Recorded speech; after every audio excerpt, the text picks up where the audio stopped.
I'm Phil Hoggarth, so I head up the trading work within Capita. So the trading element is essentially a fancy way for looking at sales and value. So how do we create value from both the sales acquisition campaign work all the way through the life cycle? So voice, online, digital channels, data and technology ultimately is kind of where I'm looking at, as well as then what does the future contact center person look like when we're looking to create value from interactions that we're in.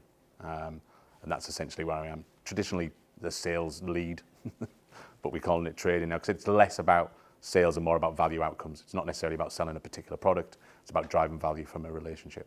You'll notice this as a relatively traditional structure for how contact centers and organizations are managed today and structured today. Sales, generally the entry point for the customer life cycle. Acquisitions, so finding new win-backs, net new additions to an organization. And campaign management, so proactive outbound selling to an existing customer base, new products, new offerings, trying to spread the product range across that base. Now, our clients are similarly structured. You know, they will have a head of sales on P&L driving the agenda for how they grow their operational base. We then have the service sector. So customers, when they're in life, how do we manage their in-life interactions with the organization, manage their accounts, manage their product, essentially service them through their in-life cycle. And again, clients are very distinctly segregated into that sales and service pot. There'll be a head of service with his own P&L and his own agenda. Now, historically, sales is where clients like to invest their money, marketing budgets, incentives, offers to drive new customers into the base. And service, we tend to find, is around how do we do things faster, cheaper, eradicate calls, self-service, all of those kind of things. It's seen as a cost area rather than investment and a value area in its highest form. And then finally, we have the retention space. Again, this is where the investment starts to come back in. People at the end of their life cycle, we've realized that they're about to leave or they're in a situation where we believe their subscriptions or their life cycle will come to an end. And at that point, we start to invest again in that customer and retain them through into the life cycle. And we do that across a number of channels, and all of our clients are in this space. So, you know, the voice, online, social media, and we use tech and people and data in all of those areas to a certain degree, but very siloed to try and drive those customer interactions and the customer value. Now, there are pros and cons of driving a service delivery focused model. Yes, we get great efficiencies. You know, we can drive calls out, we drive average handling times down, we look at reducing our cost to service those customers and ultimately drive up revenues for our clients that way.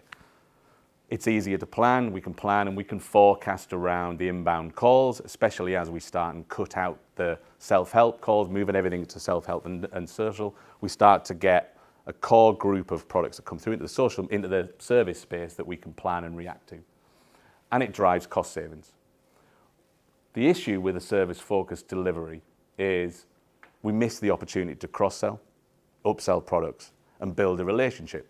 Now, we've seen over recent years a move to sales through service, which is a term that I dislike in reality because I think what we're essentially doing is asking a cost-sensitive area to do sales while still being measured on efficiencies, cost out, cost reductions, average handling times, and service levels.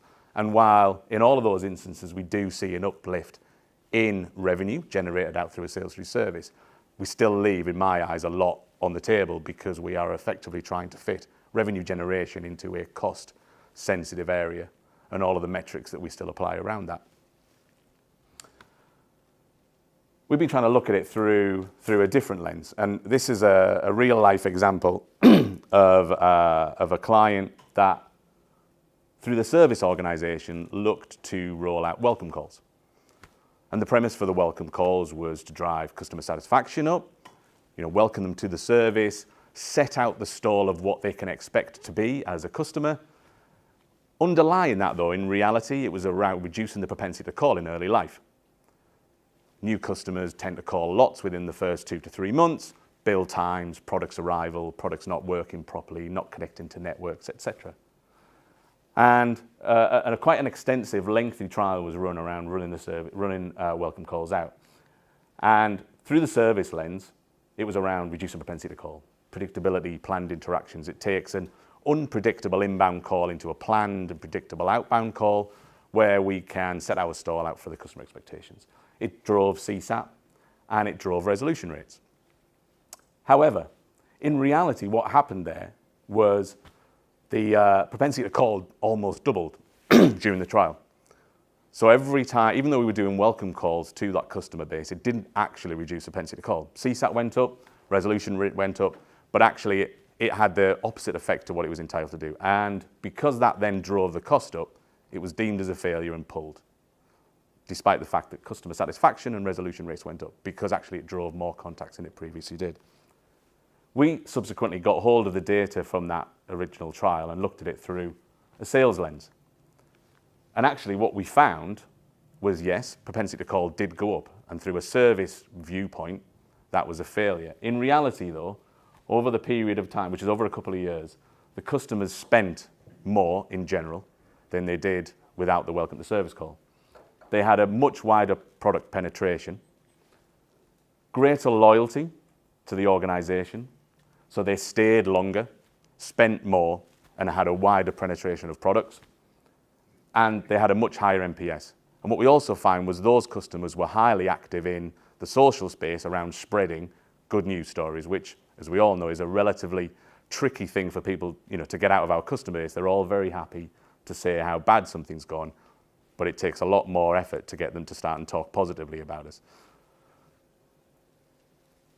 We've since had some further conversations with that client and given them that different lens. Now the issue comes is when you start and make decisions through segregated organizations where service and sales, it drives an agenda and an outcome that isn't necessarily the right one to drive value for the company, the organization, and ultimately doesn't set itself up to grow the customer base in the way that looking at it with a slightly different lens drives in an organization. Traditionally, organizations see service as a cost. We're starting to see more and more companies seeing it as a growth opportunity through the birth of sales through service, which I think, while I dislike the term, is the right approach and the starting point to start and drive a change in the way that organizations and contact centers structure themselves around the customer and drive value out of that customer base. This is a view of where I think ultimately we're starting to head to. So we still have the sales organization, the outbound organizations, the acquisition and selling to existing bases. So the acquisition of new, the selling existing products to existing customers. However, as we start and look at what does the agent of the future look like, how do we need to incentivize them? What is their skill set as products and services and call query types become much more complex? That central area needs to be upskilled considerably from where it probably is today to enable them to have that conversation. This for me is more around an account management approach rather than a sales, service and retention approach. And we should be looking to drive value interactions at every stage, whether that be through the voice channel, online, social media, offline. The approach and service should be exactly the same, and each of those interactions we should be starting to drive value out of it, using data, technology, and the skill sets of the fundamental people behind driving those services. So where are we looking at the moment? So as we mentioned, driving value across the life cycle. That's kind of where myself and my team are focused on, looking at innovative ways to try and drive that across all of the channels. So at the moment, we are looking at data. GDPR is clearly a big thing at the moment and a focus at the moment. We all know that's coming down the line. But with that in mind, how do we gather more information around what we know about the customers, potential new customers, their buying habits, their usage habits? How do we identify trends? What does a good new customer look like? How do we take them through the life cycle journey and the value journey from a new customer to a high spending, high value individual that will stay with an organization throughout. Technology, so we're actively looking at the digital journey space. So how do we support the online sales and service element to drive, again, revenue through that online journey? So not in the contact center space, but still looking to, as the customer interacts with us in the online space, how do we start and drive value from that? We're looking at agent sales tools so that when we move towards that account management structure, we can start and enable our agents to aid them through that sales conversation. So when they're having traditionally service conversations, they can do the needs-based analysis, selling, understand what a customer's needs are, both then and potentially in the future, and give them personalized elements that helps drive value for the customer, ultimately, but also in return from that, drives value for the organization. Automated event-based marketing and communications doesn't always have to revolve around having somebody in a web chat or somebody talking to a customer. We can look at using the data patterns to drive personalized event-based automated communications out to customers. Again, driving interactions, it feels personal to them, it drives value for the organization. And then the people. It's there last. It's probably the most important element of it as we move through this, as we go from what is seen as a relatively low-skilled, low-paid current role into the Googles of the future where, you know, agents are paid principally more than they are now, but they're based on that, on value. What value do they deliver during those interactions, as opposed to ultimately how efficient are they when doing it? And it's predominantly about just getting a return on the investment and looking at it through a different.